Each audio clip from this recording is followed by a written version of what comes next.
Welcome to this podcast series from my book, Leadership Starts With You, A Leader's Quest to Leadership Excellence. My name is Whitney Brer, and I'm the author of this business novel. Yeah, it's a novel, it's a story. It's the journey of Kathleen Battlefield and her quest to become a better leader, and maybe it will become your quest as well. In this podcast, we'll take a closer look at high-performing teams and the connection to leadership excellence. How do you define leadership excellence? In the first chapter of the book, Spencer, the CEO of Battlefield Harvesters, asked his daughter this question. He asked Kathleen, "Why do you want to become a leader?" His daughter Kathleen was speechless for a moment, which rarely happens to her, and she had to do some serious soul searching to find an answer. It took her on a journey around the world to get that. So my question for you, are you a manager, a team leader, a supervisor, a leader?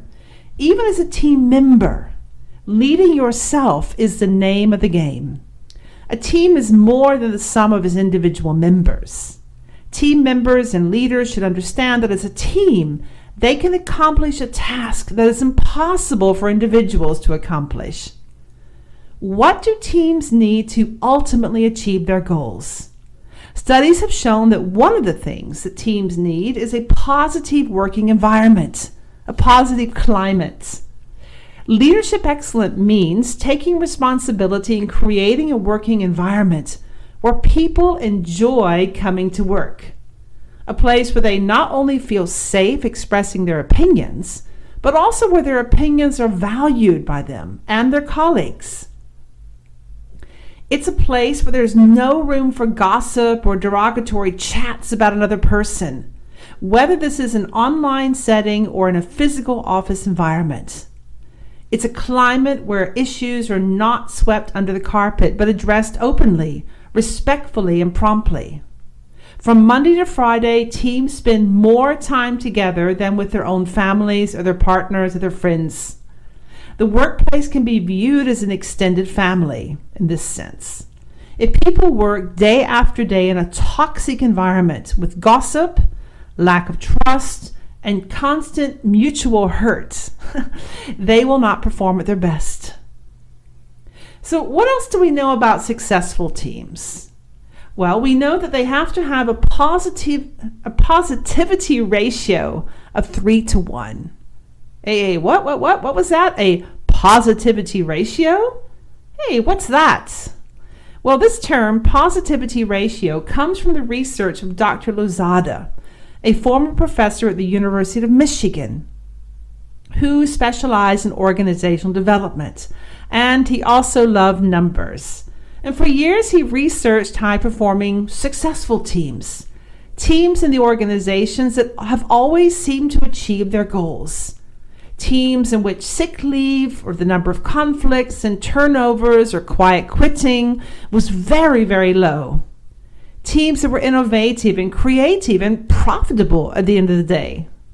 He asked himself, what do these teams do differently than low-performing or mediocre teams? What is their secret? Is it just a coincidence or luck? Or is there something other teams can learn here and intentionally implement or put into action? This breakthrough, the answer to this question, came in 2005. Lozada invited 60 teams to his research center at the University of Michigan. In advance, he knew quite a bit about each team and each team member, and he had done his research before they showed up. He had access to 360-degree feedback surveys on each person, customer satisfaction surveys, profitability, yes, show me the money, sick leave, fluctuation, etc. Now, they had to travel to him.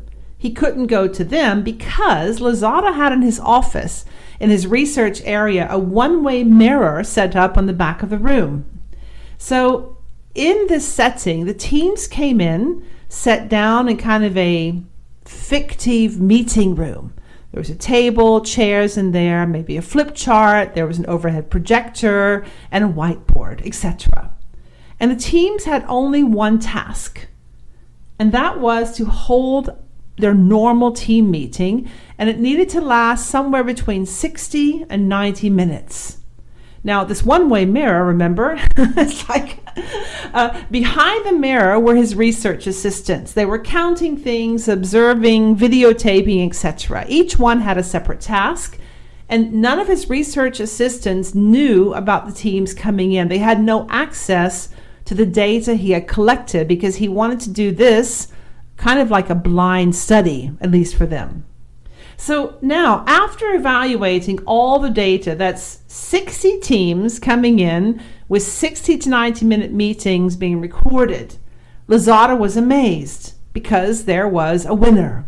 There was one clear thing that distinguished high-performing, successful teams from the rest of the pack.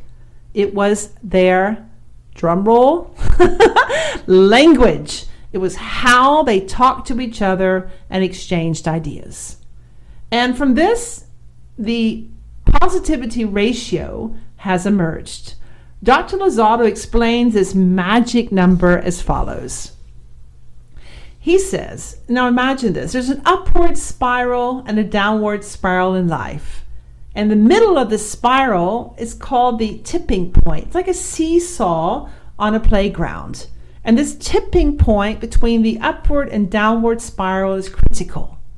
Now, he asked, what has to happen or what needs to be in place for a team or a person to be pulled up into the spiral that's motivating, energetic, where teams talk to each other, they work together, they integrate ideas, and they respect each other? Well, the answer is happiness quotient. If you want to, or this positivity ratio, if you want to move into this upward spiral, you need a ratio of 3-to-1.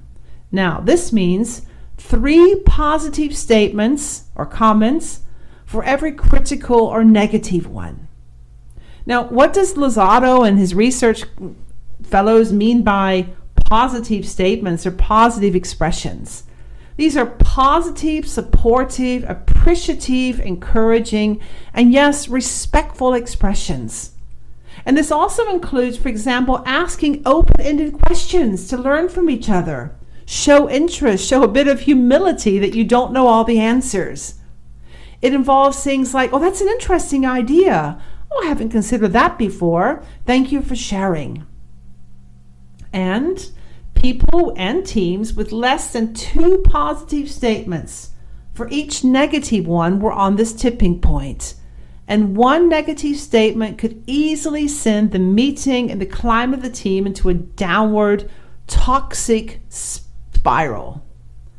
Now, successful teams whine and gripe and nag much, much less than low-performing teams.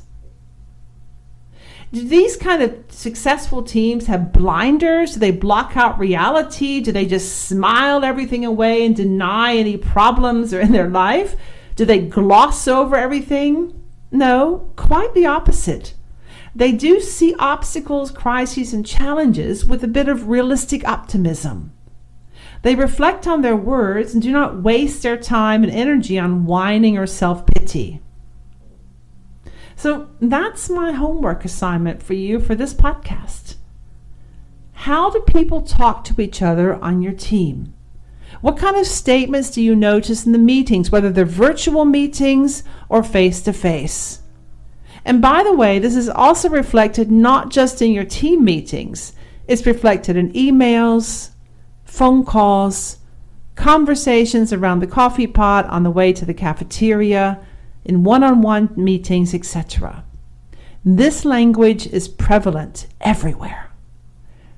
High-performing teams move into an upward spiral. They have positive expressions, they encourage each other, they care about each other. They don't have on blinders and pretend everything's going well. They address challenges in a respectful way. So that's your homework. Listen carefully to your next team meeting. How do people talk to each other? What's your personal assessment? And what is the ratio between positive and negative statements, or between open and closed questions?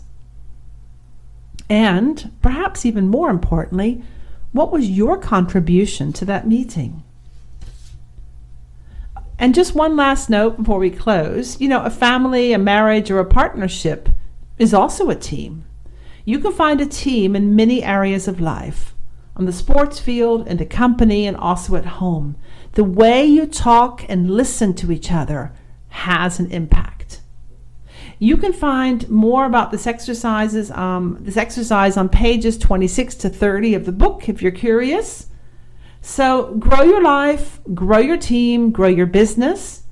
And remember, the next episode is about part 2 of high-performing teams. So just know that successful teams are not born. They go through different development phases. I'll see you then, and good luck with your positivity ratio in your own team.